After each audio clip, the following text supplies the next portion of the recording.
दर्शकबिन जुन यो भिडियोमा तपाईँ दृश्य हेरिराख्नु भएको छ यो हो रत्ना पार्क काठमाडौँको यौनकर्मीको दृश्य हो। दर्शकबिन यिनीहरूको वास्तविकता यस्तै हुन्छ।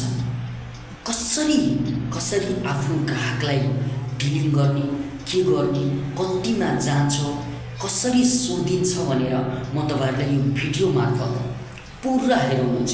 सो यो भिडियोलाई अन्तसम्म हेरेर साथ दिनुहोला र अरु यस्तै भिडियो हेर्नको लागि च्यानललाई सब्स्क्राइब गरेर जोडिदिनु होला।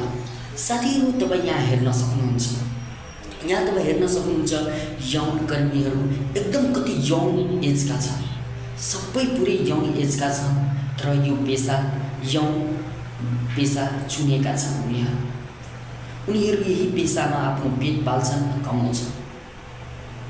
हो त्यसैबिन तपाईलाई फुटपाथमा उभिएको र तपाईलाई प्रस्ताव राख्छ कि कतिमा जान्छ, यति लाग्छ, अनि उहाँ ग्राहक भन्छन् हैन म यति दिन्न, म यति दिन्छु।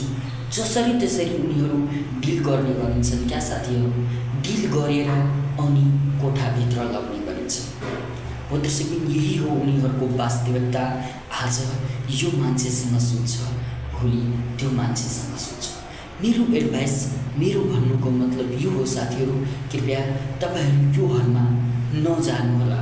यो भनेको 1-2 मिनेटको हो, बट तपाईको जान पनि जान सक्छ, एचआईभी एड्स लाग्न सक्छ। किन भन्दाखेरि यिनीहरू धेरैमा गएको हुन्छन्। यदि तपाईँ र पनि जाँदै हुनुहुन्छ भने तपाईँ त्यसको आफ्नो सेफ्टी लगाएर जानु होला।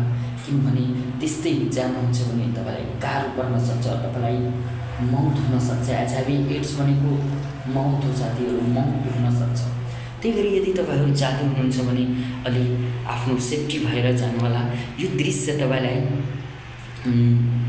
एरियाको हो, रत्ना पार्क एरियाको फुटपाथको हो। यहाँ तपाईँ हेर्न सक्नुहुन्छ। यहाँ अब तपाईलाई भिडियो मार्फत पुरा हेर्नुहुन्छ। म अब आफ्नो भिडियोलाई राख्दैछु साथीहरू।